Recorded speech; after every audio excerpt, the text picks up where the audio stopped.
అలసిన వానికి ఊరడించు మాటలు. సహోదరుడు భక్త సింగ్ గారి పరిచర్య నుండి సేకరించిన అనుదిన ధ్యానములు.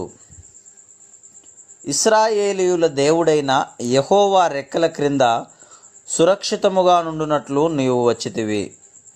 ఆయన నీకు సంపూర్ణమైన బహుమానమిచ్చును. రూతు గ్రంథము 2వ అధ్యాయము 12వ వచనము. ఇశ్రాయేలు దేవుని గురించి ఇంకను అధికముగా తెలుసుకునవలనని కోరికతోనే రూతు బెత్లెహేమునకు వచ్చింది. ఇశ్రాయేలు దేవుడు ఈ కోరికను ఎరిగిన వాడై తన అత్యధికమైన కృపను బట్టి భక్తిగల ప్రజల సహవాసమునకు దేవుని యందు భయభక్తులు గల బోయజు చెంతకు ఆమెను నడిపించెను. పనివాడు రూతును బోయజుకు పరిచయం చేసిన విధమును చూడుము. ఈమె మోయాబు దేశము నుండి నయోమితో కూడా తిరిగి వచ్చిన మోయాబీయురాలైన యవ్వనురాలు. రూతు గ్రంథము 2వ అధ్యాయము 6వ వచనం. రూతు బెత్లెహేమునకు వచ్చి చాలా తక్కువ కాలమే అయింది. కానీ ప్రజలు ప్రభువు ఎడల ఆమెకు గల భక్తిని, ఆమెకు ఆత్మీయ విషయముల ఎడల గల ఆసక్తిని తెలుసుకొనగలిగిరని ఆ పనివాని మాటలు తెలియజేయుచున్నవి. ప్రభువు ఎడల ఆమెకు గల ప్రేమను, త్యాగమును దేవుని ప్రజలు గ్రహించగలిగిరి. అందువలననే ఆమెలో గల ఆ గుణములను గూర్చి మాట్లాడసాగిరి. ప్రభువు ఎడల నీకు గల ప్రేమ, సమర్పణ యథార్థమైనవైన ఎడల నీ తోటి విశ్వాసులు ఈ సత్యమును గమనించుదురు. నీవు వెళ్ళిన ప్రతి స్థలములో అది ప్రభువుకు ఇంపైన సువాసనగా నుండును.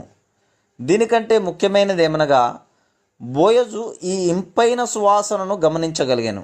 2వ అధ్యాయములో 12వ వచనములో గల అతని మాటలను గమనించుము.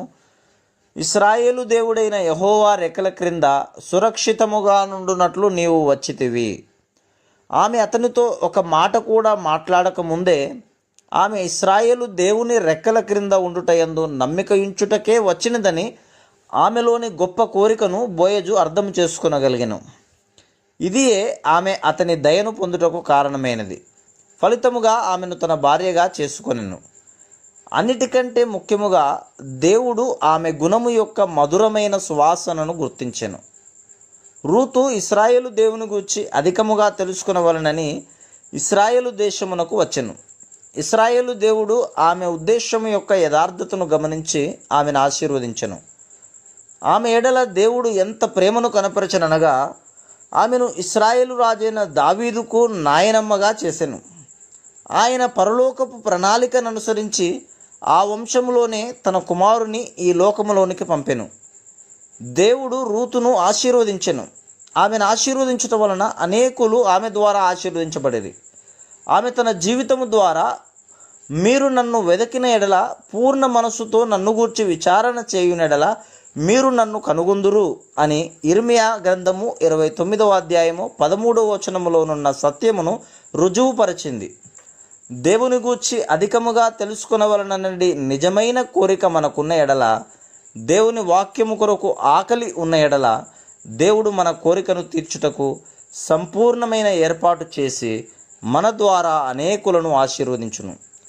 రూతు గ్రంథము కరువుతో ఆరంభమై విజయోత్సాహముతో, సంతోషముతో ముగిసెను. నీ జీవితము నిస్సారమై ఫలవంతముగా లేని ఎడల ఈ కరువుకు గల కారణమును తెలుసుకొనుటకు నిన్ను నీవే పరీక్షించుకొనుము. బహుశా నీవు సహవాసమునకు దూరముగా ఉన్నావేమో, లేక లోక సంబంధమైన పనిపాటలలో విరామము లేక ఉన్నావేమో, లేక ప్రార్థన సమయమును తక్కువ చేస్తేవేమో.